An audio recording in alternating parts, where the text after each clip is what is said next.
Smart English Podcast. I have a claim to make, and I'm going to need you to hear me out before you object. English is the most misunderstood language on earth. Not the hardest, the most misunderstood.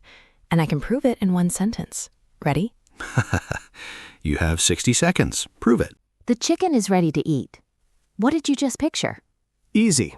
A roast chicken, golden brown, sitting on the table with some potatoes. Dinner is served.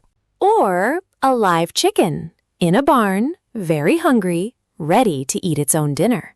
Same 5 words, 2 completely different realities.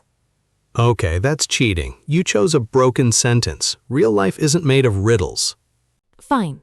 I saw her duck. What did you see? I saw her duck. You know, the bird. She owns a duck, and you saw it. Wait, or did she duck? Did she bend down to avoid something? Okay, that's unsettling. I see your point. Words don't carry meaning, Jake. They carry a suggestion, and the listener builds the meaning, which means every conversation is a misunderstanding waiting to happen. And I think that's exactly what we should talk about. You're right. Because if we can't trust the chicken is ready to eat, how does anyone understand anyone? And that's our topic. Hey, English learners, welcome back. I'm Emma. This is Jake, still mentally chasing that duck. Today we're talking about being misunderstood, why it happens, why it hurts, and how to repair it when your words land in the wrong ears. And we'll share 2 very personal stories, one that started with a single character, one that started with a joke. Argue about whose fault misunderstanding is, and give you the exact sentences that fix it, plus a game, obviously, and a word tour for the words you'll actually need. So let's start with the strange thing. We misunderstand each other all the time, and mostly we never even know. You say something, I hear something else, and we both walk away thinking we've communicated. Because there are 3 versions of every message. The one you meant, the one you said, and the one I heard. And they're almost never the same.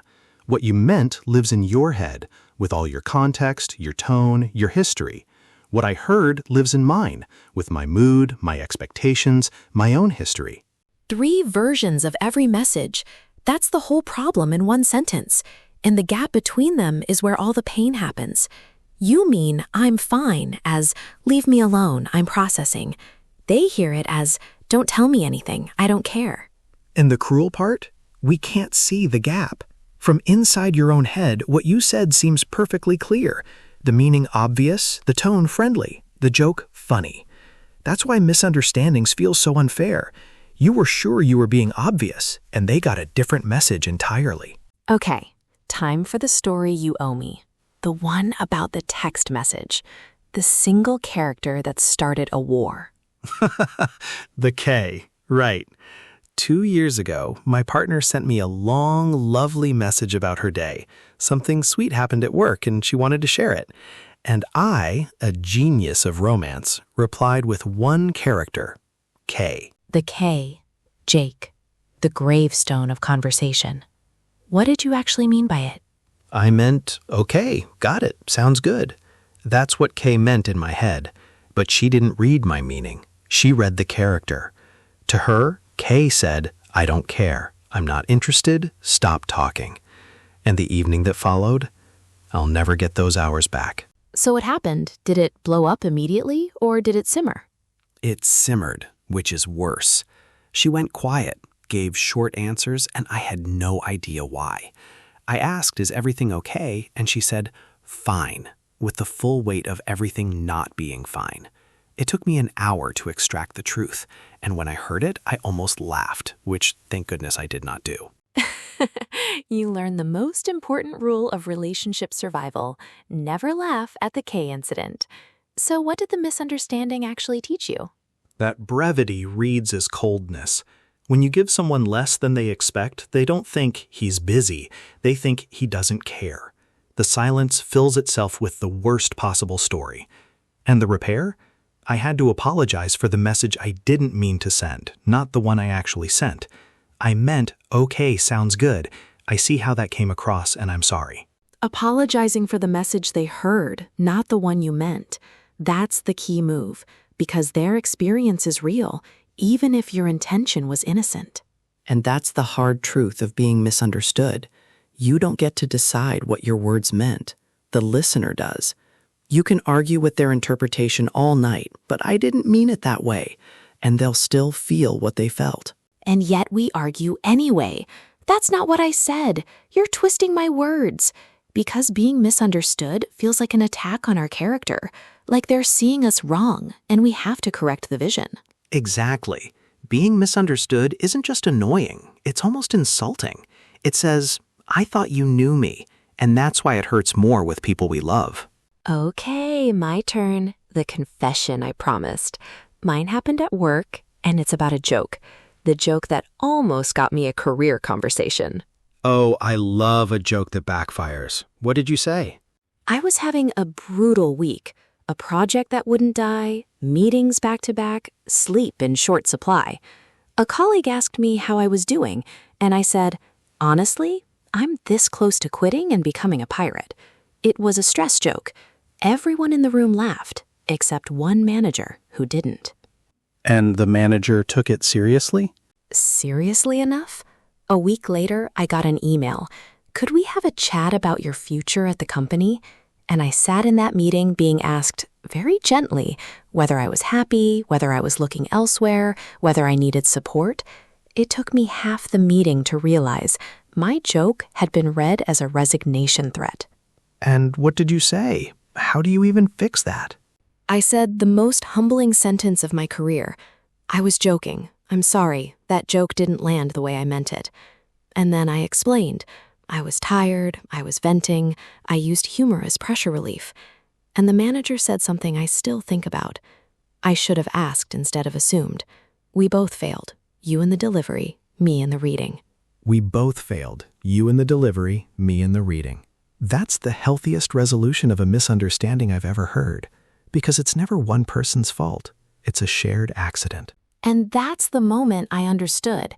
Being misunderstood is not always your fault. Sometimes the listener brings their own story and writes it onto your words. But sometimes, like the pirate joke, you handed them the pen. And that's the messy middle we have to live in. It's both, at the same time, in different proportions. Which is why the blame game never works. You can't solve a shared accident by picking a side. Which brings me to the language of misunderstanding, because English has a beautiful shelf of phrases for exactly this. Let's open it, but explain them like a friend, not a textbook. Deal. To get the wrong end of the stick. To completely misunderstand a situation, like grabbing the wrong end of a real stick. To take something the wrong way. To interpret a message more negatively than it was meant. And to put words in someone's mouth, to claim someone said something they never said. And my favorites? Lost in translation. The idea that meaning disappears when it crosses languages or contexts. To talk at cross purposes, when two people discuss different things while thinking they're discussing the same thing. And the beautiful opposite, to be on the same wavelength, to understand each other perfectly, like radios tuned to the same frequency. And the two idioms of repair, to clear the air, to resolve tension by talking honestly, and to set the record straight, to correct a false impression. Those are the rescue phrases. When the misunderstanding has happened, these are the words that fix it, provided both people actually want it fixed. Okay, now I want to push you, Jake, because I know we disagree about something here. You said the listener decides what your words meant, and I think that lets speakers off the hook too easily. Go on, defend the speaker. We're not innocent. We're vague when we should be clear. We hint when we should state. We say I'm fine when we mean I'm not fine, please ask again. We expect people to read our minds and then blame them when they can't. Half of all misunderstandings are caused by the speaker being a coward. Ouch. That's honestly fair. We do use vagueness as a shield. It lets us test the waters without committing. I'm fine is safer than I'm struggling, because if they don't ask, we can pretend we never said it. So the speaker has homework. But here's my pushback to my own pushback. Even the clearest speaker gets misunderstood. You can be precise, direct, and honest, and someone will still hear a different sentence because they're listening through their own weather. And that's the realistic truth we keep landing on. It's never one person's fault. It's a conversation. Two people building meaning together, badly, in real time. Sometimes you did your half wrong, sometimes they did theirs. Most times, both of you tripped at once. Most times, both of you tripped at once. That's the grounded version. No villains, just two humans colliding. And the skill is knowing which half is yours to fix. And there's one more layer, the uncomfortable one. Sometimes people don't want to understand you. They benefit from the misunderstanding. The colleague who mishears your joke because they want you gone. The friend who misremembers what you said to win an argument. Not every misunderstanding is an accident. Ooh, that's dark and true. Some misunderstandings are chosen. But I think for today, we focus on the honest ones, the accidents, because those are the ones we can actually repair. Agreed. You can't repair a chosen misunderstanding. You can only set boundaries around it. But the accidents, those are fixable, and fixing them well is one of the most valuable skills in any language. And for our learners, this is personal, because being misunderstood in a second language is a daily experience, and it carries its own special sting. It does. You say something perfectly correct in your head, the words are right, the grammar is right, and the person looks at you blankly, or laughs, or answers a completely different question. And your first instinct is, it's me, my English is broken, I'm the problem. And that instinct is almost always wrong. Half the time, it's not your English. It's the same misunderstanding machine we've been talking about. Accent, speed, context, cultural differences. Even native speakers misunderstand each other constantly, as we proved with the chicken. The chicken remains undefeated. And here's the beautiful part for learners. Every misunderstanding you survive teaches you the language faster than any textbook. Oh, that word means... Now you'll never forget it. The embarrassment is the price of the memory. And honestly, it's a fair price. And there's a whole class of traps for learners. False friends. Words that look like your language but mean something different. In Spanish, embarazada looks like embarrassed, but it actually means pregnant. Picture that conversation. I'm very embarrassed in a room full of new colleagues. The false friend ambush. Every language learner has one. It's a rite of passage. And the golden rule, when in doubt, ask. Does that word mean what I think it means? That sentence has saved more learners than any grammar rule. And the deepest fear underneath it all. What if they misunderstand who I am? Because when you're learning a language, you can feel like a simplified version of yourself. The funny parts don't translate, the jokes land flat, and you worry people think you're boring or cold when you're actually full of color. That's the loneliest form of being misunderstood. And the honest answer? It happens. You will feel flattened in a new language. But it passes. As your vocabulary grows, your personality comes back. The real you is in there, learning to speak.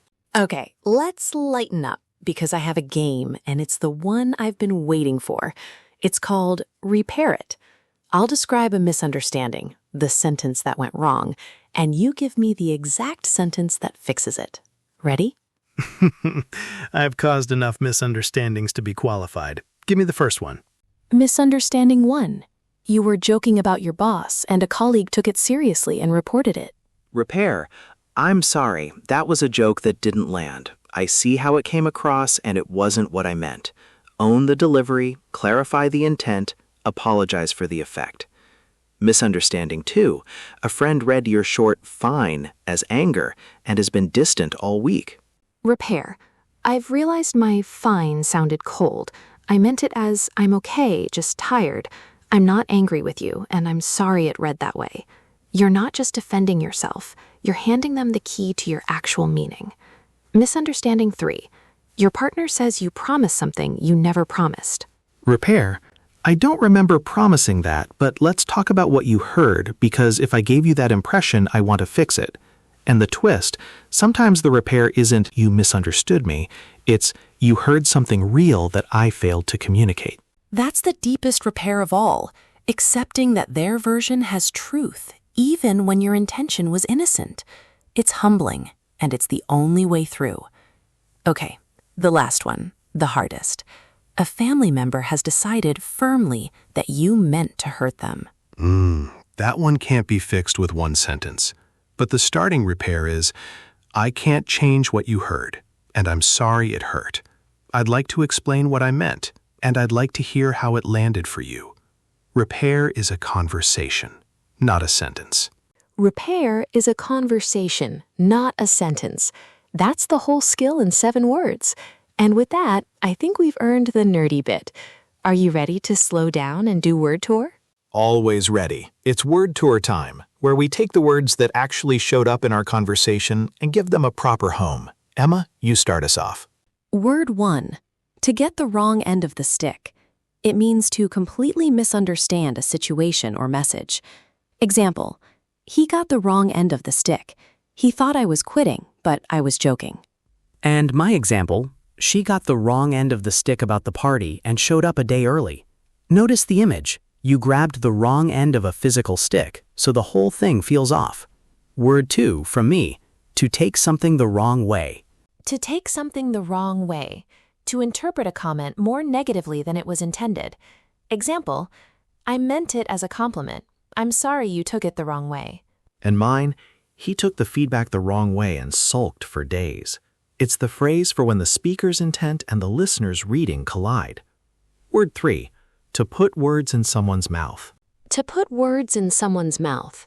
To claim that someone said something they never said. Example, don't put words in my mouth. I never said I'd help. And mine, she kept putting words in my mouth during the meeting, and I finally had to interrupt. Word 4, to talk at cross purposes. To talk at cross purposes. When 2 people discuss different things while thinking they are on the same topic. Example, we argued for 10 minutes before realizing we were talking at cross purposes. And mine. The whole meeting was at cross purposes. He was talking about budget, I was talking about time. Word 5, the last one, and the beautiful opposite, to be on the same wavelength. To be on the same wavelength. To understand each other perfectly, without much explanation. Example, we finish each other's sentences. We're on the same wavelength. And mine, after years of working together, we're completely on the same wavelength. It's the goal of every conversation, really. And that closes the tour, unless you want to go straight into say it better, which I know you do. I do. Say it better. Plain sentences get the upgrade they deserve. First, you didn't understand what I said. That's fine, but it sounds like an accusation. Say it better. I think you got the wrong end of the stick. Why? It's gentler, it's idiomatic, and it shares the blame. It's we have a problem, not you failed. Second, my joke was not funny to her. Say it better, my joke was taken the wrong way. It's not about the joke's quality, it's about the landing. That's the exact shade of meaning.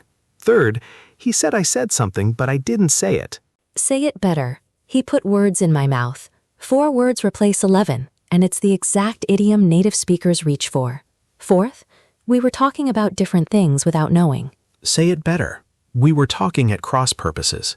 It's precise, it's idiomatic, and it pictures the problem perfectly. 2 arrows crossing in the air. Fifth, the last one, we understand each other very well. Say it better. We're on the same wavelength. It's warmer, more natural, and it says something deeper than understanding. It says harmony. 5 sentences, 5 upgrades, and suddenly you can talk about misunderstanding like a native. And that's a perfect bridge to the closing, because we promised each other we'd say what we're taking with us. Emma, you first. What are you taking from today? I'm taking the 3 versions of every message. What I meant, what I said, what they heard. Before I get defensive, I'm going to ask which gap we're in. And I'm taking my own lesson from the pirate joke. If I'm not clear, I can't blame the listener for guessing. And I'm taking the K. Every time I'm tempted to reply with one character, I'll remember that brevity reads as coldness. And I'm taking repair is a conversation, not a sentence. I'll sit with the other person's version before I defend mine.